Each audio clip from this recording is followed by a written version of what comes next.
CFA are gearing up for a large-scale attack against Angola's MPLA government. They're assembling an armored column to the north of Nova Braga Airport and will be ready to move soon. We've been contracted by the MPLA to put a stop to them. But the civil war will keep burning on, whether we accept this job or not.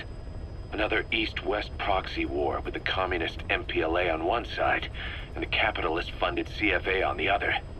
An endless seesaw of blood and violence played out in the hands of the superpowers.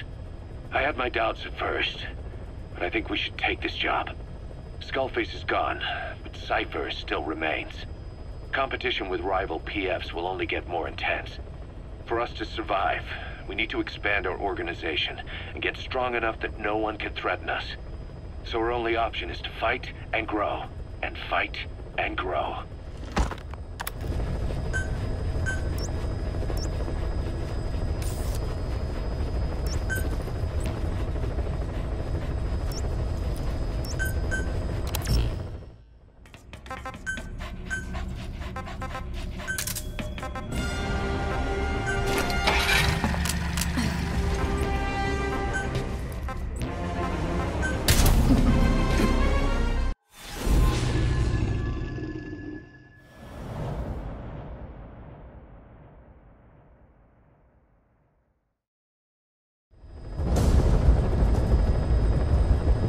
CFA are assembling an armored column to the north of Nova Braga Airport. Your job is to wipe them out. Listen to the tape for the contract details. Just be aware that the column's commander served with 5 Commando and later made a name for himself in South Africa's 32 Battalion. He's a hardened veteran, so don't take him lightly. Boss, I have a report from the intel team. The targets are now on the move. I've sent their predicted route to your iDroid. Check your map.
Check your iDroid for the details.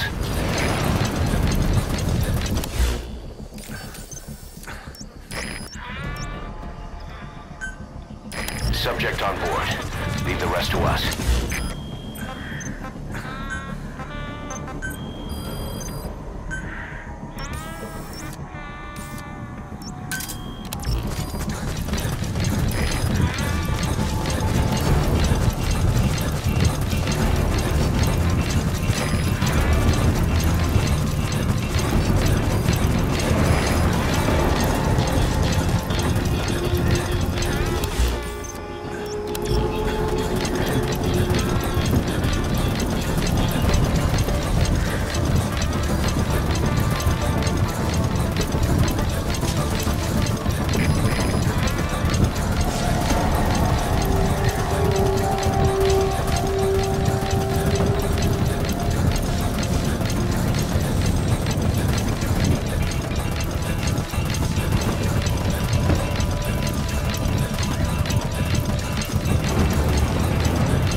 Rockets are almost history.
Target left. You gotta extract him.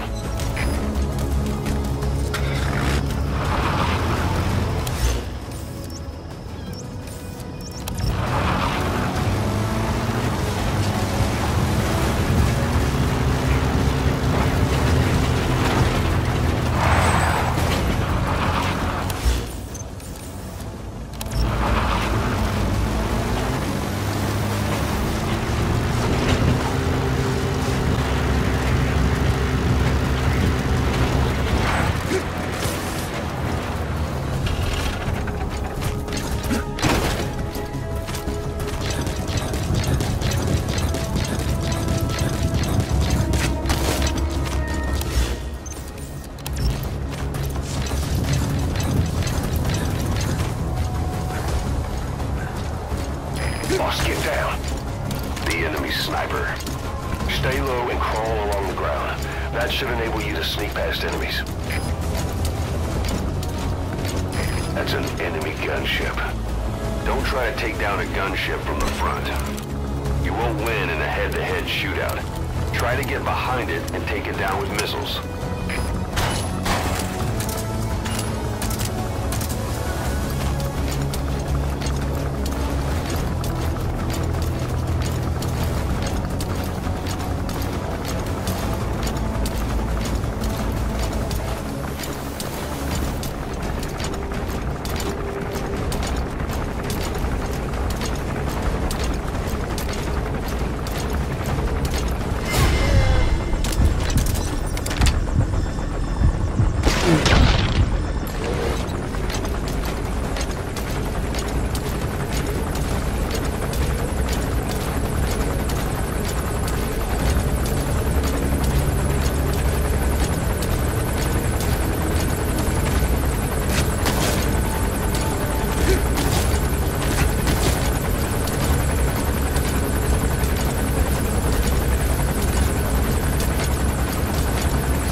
Roger.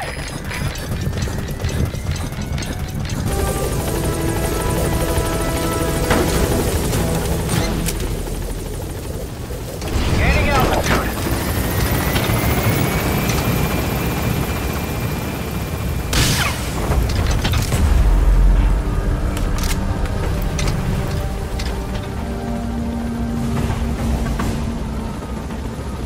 Departing.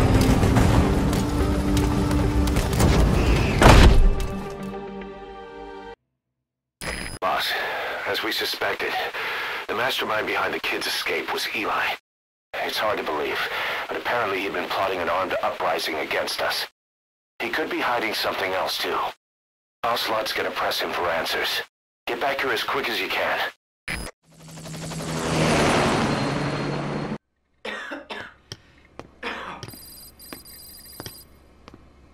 Where is he? I told you, your father's not here. They're back. Yes, they're back.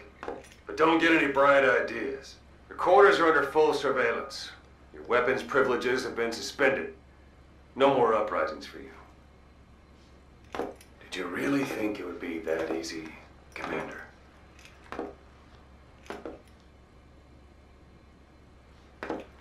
You'll get your boys back.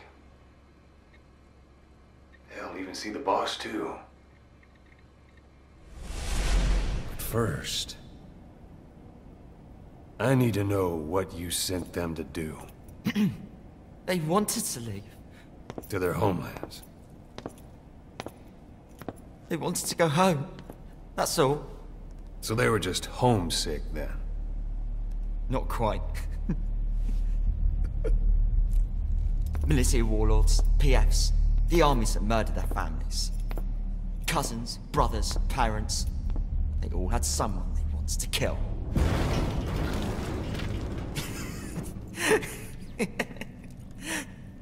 I told them, last chance to face the world with no regrets. Last chance. You better be ready for your drag back here. Ready to face the world as enemies.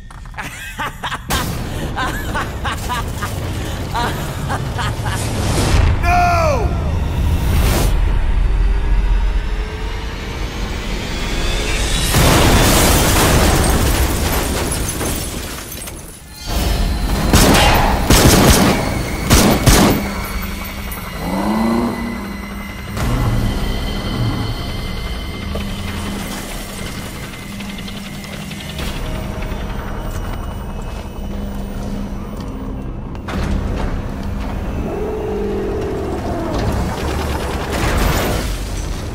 Like you! Goodbye, Father. I don't need you anymore.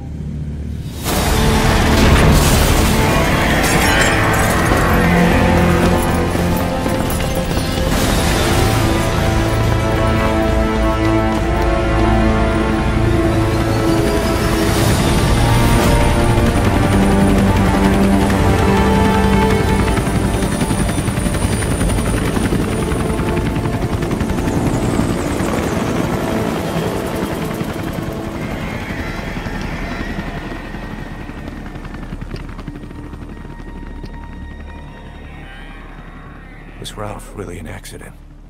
Or did Eli just rig it to stir up the boys? Either way, he had to have been planning for this all along. Bidding farewell to the world.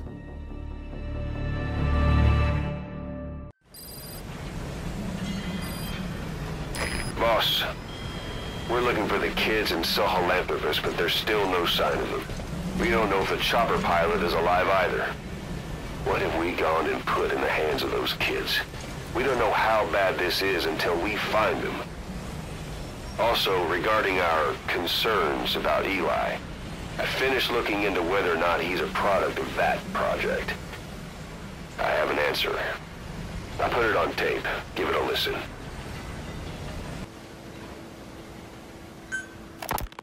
Boss, we've got the results of Eli's genetic tests. We can finally put this worry behind us. We used the PCR technique and conducted DNA fingerprinting of the copied DNA sequences. Neither is mainstream science yet, but the concepts and procedures are sound. Both tests say there is 0% chance that the two of you are blood relatives, meaning the results are negative. He's not your son, nor is he your clone. He's just another person.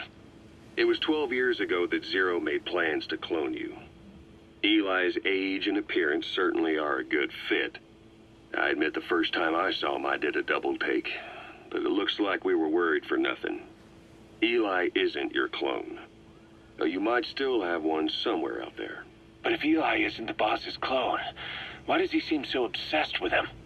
Not to mention having one hell of an attitude for his age. I don't know. Learning the truth about himself, cursing the fact he's a clone, bearing a grudge against selfish adults, and coming to hate who he was cloned from. Big boss. If that were really the case, I could understand it. I might even feel a bit sorry for him. But no clone could have a totally different DNA fingerprint. And the tests left no room for error. You yourself were there when we drew Eli's blood sample. Come to think of it, when we went to OKB-0, he'd snuck onto a chopper and was there. Yeah. He was acting strange even then. Or actually from a little before that time. That was exactly when we began these tests. Maybe he suspected something when we drew the sample, not knowing what we were doing to him, and becoming mistrustful of us. Hard to say. Eli's had an attitude problem from day one. So what is he then? Well, if he's gonna tell us that himself, we'll need to get him to open up more first.